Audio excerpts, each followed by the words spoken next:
Très bon début de semaine à vous tous, chers auditeurs. Bonsoir, voici les titres du journal. La mairie de Tchévi a validé son plan d'action opérationnel ce lundi. Comment les parents doivent-ils gérer l'adolescence de leurs enfants? Les réponses dans ce journal. La troisième fois du tournoi, Dr Kaolo a repris ce week-end. Les équipes cantonales de Covier et de Davier sont qualifiées pour les demi-finales.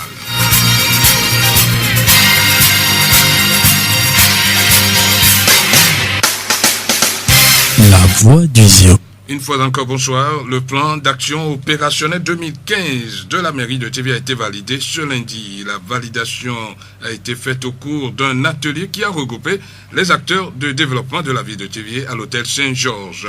Organisé par la mairie de Tchévi, l'atelier a été appuyé par l'agence de développement allemand GIZ. Les précisions avec Monsieur Loglo Bruno, président de la délégation spéciale de la commune de Tchévi. Depuis septembre 2014, la ville de Tchévi a son plan de développement communal. Une chose est d'avoir le PDC, l'autre c'est d'exécuter les actions qui s'y trouvent et de s'en approprier. Nous allons valider la planification et la mise en œuvre. Plan de développement communal. Nous allons passer à d'autres actions. Et cette action sera la rédaction des projets. Comme je l'ai toujours dit, qui dit commune dit développement. Et qui dit développement dit rédaction de projets. La mairie en son sein devait avoir des rédacteurs de projets pour sa bonne marche. Aujourd'hui que nous avons le PDC, nous devons faire en sorte que les projets qui s'y trouvent soient rédigés. C'est pourquoi la GIZ, à qui nous avons toujours jeté des fleurs, a constitué, dirais-je, un consultant pour venir entretenir nos agents et les organisations de la société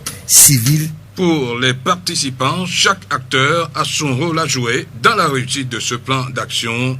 Ils nous ont également fait part de leur engagement. Pour un bon développement de la ville de Tchévi, tous les acteurs sont impliqués. Chacun doit mettre sa main à la pâte pour que la ville de Tchévi soit effectivement ce que nous voulons. À notre endroit au niveau de Faoué, nous sommes là pour la promotion de l'éducation de la jeune fille et la promotion de la femme en général. Nous ferons tout pour que la jeune fille se voie aussi en développement dans ce programme et que la femme aussi prenne sa place. Et le leadership féminin sera très développé dans la commune de Tchévi. Ça a été une grande chance pour AIDSS aussi d'être présente aujourd'hui pour encore fouiller et échanger avec les autres partenaires sur le contenu de ce qui va être fait pour la ville de Tchévi. Notre appui serait d'intervenir en ce qui concerne notre structure. Nous sommes dans la sensibilisation, nous sommes dans la promotion sociale et nous sommes en santé et nous prenons en charge un certain nombre de populations cibles aussi. Quand vous voyez le PDC, on a été cité dans certaines parties pour accompagner ce programme.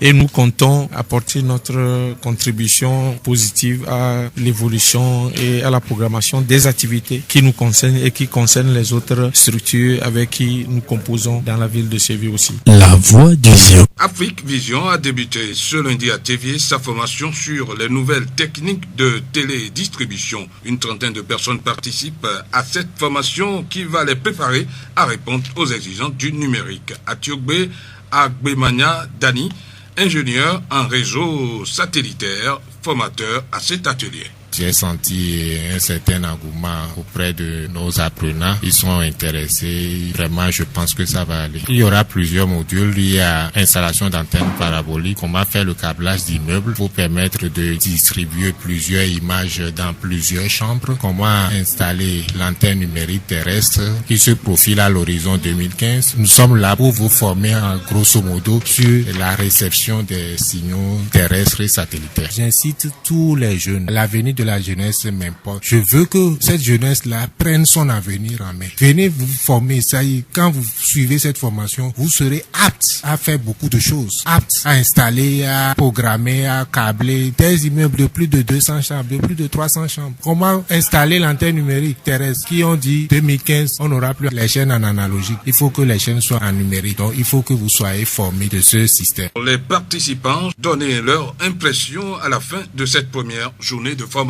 Nous avons passé de bons moments avec le formateur, notre moniteur. C'est très intéressant cette formation qu'on nous donne en câblage réseau, en tout. Mes impressions, elles sont bonnes parce que la formation, elle est enrichissante et elle va nous servir beaucoup. À ce que je vois, je suis un bricoleur et souvent j'ai recours aussi aux réparateurs. Je pense que cette formation, déjà, à ce que je vois, ça peut m'aider à faire beaucoup de choses. J'ai trouvé cette formation très adéquate. La façon dont je vois les choses, cette formation va être beaucoup profitable pour nous, les techniciens et les réparateurs. Rappelons que la formation va durer 2 semaines. Elle va porter sur l'installation d'antennes paraboliques, des caméras de surveillance, le câblage des immeubles et la télévision numérique terrestre. La voix du Zion.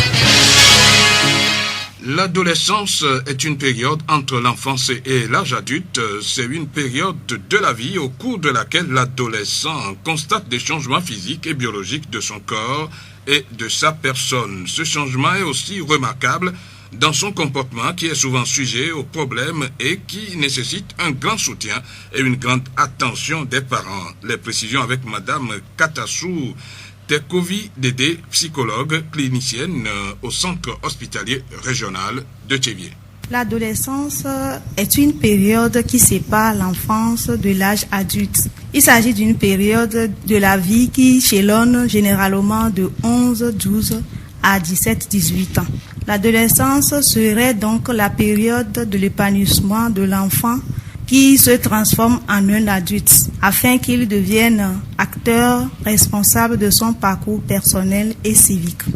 Nous avons 3 phases de l'adolescence. La première phase est l'attente ou la phase de la puberté. La deuxième phase est la phase de changement. Dans cette phase, on note les transformations objectives de la préadolescence. Chez la fille, le développement des seins, de l'appareil génital, apparition des premières règles. Chez le garçon, mue de la voix, pilosité, croissance osseuse et structurale. Chez les deux sexes, on assiste à une période très narcissique. Modélage de l'image du corps, fixation de l'aspect corporel extérieur. On assiste aussi à une grande instabilité. Le changement est aussi d'ordre psychologique. Le jeune adolescent éprouve brutalement le besoin de rompre avec son enfance, avec ses désirs, ses idéaux. L'adolescent devra donc chercher de nouvelles sources d'intérêt et de plaire à l'extérieur du cercle familial. Nous avons la troisième phase qui est la phase de la découverte. Il s'agit de la découverte de soi-même. L'adolescent doit donc se forger son propre idéal qui n'est plus celui de son enfance ni celui de ses parents. Quelles sont alors les crises que connaissent les adolescents dans cette période, Madame Katassou? L'affectivité et les états émotionnels se manifestent facilement, fréquemment et parfois même brutalement. L'identité sexuelle s'octroie à la première étape de la génitalisation où le jeune adolescent cherche à accéder à la sexualité adulte. Le comportement social à l'adolescence se distingue par 3 phases. La première phase d'opposition, c'est aussi la période du refus. Les valeurs morales et sociales précédemment acquises sont remises en question. Phase d'affirmation du moi. C'est la période de revendication. C'est la phase au cours de laquelle se manifeste un vif désir d'indépendance. C'est aussi l'époque du conflit des générations. La dernière phase est la phase d'insertion. C'est la période d'identification.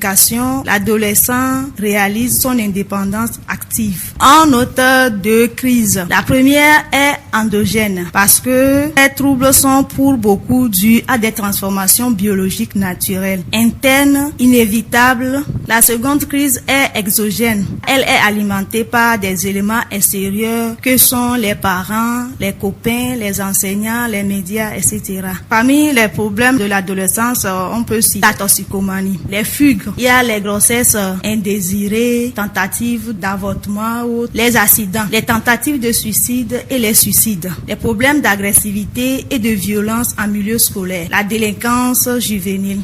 Comment les parents doivent-ils alors gérer cette période? Les parents doivent pouvoir à la fois répondre aux besoins de l'adolescent, l'autonomie de reconnaissance et d'identification, et pouvoir constituer des limites auxquelles il peut se confronter. Qu'il ait réussi à garder une bonne relation avec l'enfant et accepte de le voir grandir. Donc, si le parent veut imposer à l'enfant ou bien à l'adolescent, ça va toujours entraîner des problèmes. On ne va pas dire que c'est comme ça, on t'a éduqué, donc toi aussi tu vas éduquer tes tes enfants. On t'a éduqué comme ça. À vous de voir si ça n'a pas eu des conséquences néfastes dans votre vie pour pouvoir savoir comment guider votre enfant pour que lui aussi ne se retrouve pas avec les mêmes problèmes. Si tu n'es pas ami avec ton enfant, comment est-ce que tu vas lui parler et la personne va écouter? Si tu abordes ton enfant, tu parles avec lui comme ton ami, je pense que ça va résoudre beaucoup de problèmes. Parce que l'enfant, déjà, il sait que tu l'aimes et que tout ce que tu vas dire, là, l'enfant aura confiance en vous. La voix du Zion. La 3e édition du Fashion Show, la soirée de la mode, a eu lieu samedi 14 février, organisée par l'Association des jeunes dynamiques et branchés du Togo, AJDBT et l'agence de mannequinat Le Prestige. La soirée a connu la participation des mannequins, stylistes, modélistes et artistes, chanteurs, comédiens et danseurs de Tchévié et de Lomé. Ils ont défilé devant un public fan de la mode et du style. Jérôme Aziakov, président de l'association des jeunes dynamiques et branchés du Togo, manifeste sa joie. Je remercie tout le monde, la population de Tchévié, c'était très magnifique et je suis très ému parce qu'il y avait programmé des événements dans la ville, mais ils étaient très géniaux, j'ai apprécié, j'ai aimé. J'avais pas imaginé une seule minute qu'ils feront le déplacement et je suis très ému parce qu'ils m'ont apprécié et je les ai appréciés également. La voix du Zion. Hier, le monde a célébré la journée du syndrome d'Engelmann. Denis Gossou. La première édition de cette journée internationale a eu lieu en 2012. Le syndrome d'Engelmann est une maladie d'origine génétique qui se caractérise par un trouble sévère du développement neurologique. La maladie d'Engelmann est caractérisée par une déficience mentale sévère ainsi que par une apparence et un comportement caractéristique. On doit au pédiatre britannique Harry Engelmann la première caractérisation des symptômes du syndrome qui porte aujourd'hui son nom en 1965. Depuis 1965, les connaissances cliniques ont nettement progressé. Elles ont permis de repérer et de mieux mettre en évidence les constantes de ce syndrome. Selon Denise Laporte, présidente de l'Association française du syndrome d'Engelmann, les sportifs de haut niveau sont solidaires des personnes handicapées parce qu'ils savent reconnaître la différence et qu'ils comprennent le sens du mot combat. La journée internationale du cancer de l'enfant a été également célébrée hier. La maladie concerne en effet tous les enfants du monde et les chiffres sont alarmants. Selon le dernier communiqué de l'association Enfants et Santé, un enfant sur 440 est atteint d'un cancer ou d'une leucémie avant l'âge de 15 ans. C'est la deuxième cause de mortalité pour cette partie de la population après les accidents domestiques. Le but de cette journée est d'informer, sensibiliser et recueillir des dons pour aider la recherche scientifique. Selon le professeur Jacqueline Godet, présidente de la Ligue contre le cancer, les cancers chez l'enfant restent encore aujourd'hui souvent synonymes d'isolement et de rupture du lien social et scolaire.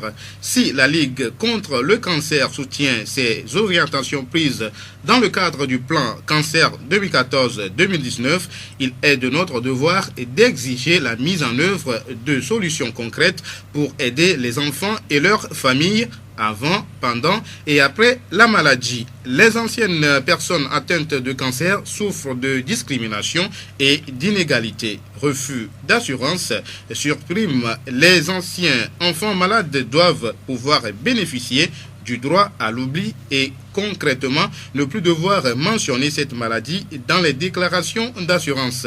La Ligue sait qu'après la rémission, l'enfant et sa famille ne vont jamais oublier l'épreuve et demandent ainsi de ne pas infliger cette double peine et cette condamnation à un traitement inégalitaire à vie face aux assureurs. Sport, pour terminer cette édition, après une pause de plus de 2 mois, le tournoi Dr Kaolo a repris ce week-end avec la 3e phase où les quarts de finale samedi. L'équipe cantonale de Covier a obtenu son billet de qualification pour les demi-finales en battant son homologue de Diaglé sur un score de 1-0. Hier dimanche, c'est l'équipe cantonale de Dalavé qui est sortie tête haute. Elle est est venu à bout de l'équipe d'Adeti Copé 2-0. Les 2 derniers matchs de quart de finale vont se jouer le week-end prochain.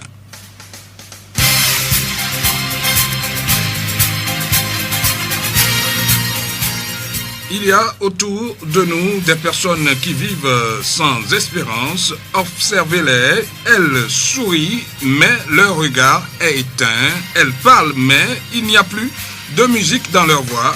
Comme les mannequins dans les vitrines, elles sont bien habillées, mais ne vont nulle part. Elles traînent leur désespoir. Confessons notre espérance sans réfléchir, car celui qui a fait la promesse est fidèle. Hébreux 10, verset 23, c'est avec cet extrait de la pensée L'Espérance de Bob Glass que nous refermons ce journal. Merci de l'avoir suivi, merci à toute l'équipe de la rédaction, une coprésentation Séverin Ayankpor, Denis Gossou, réalisation Mustapha, très bonne suite de programme.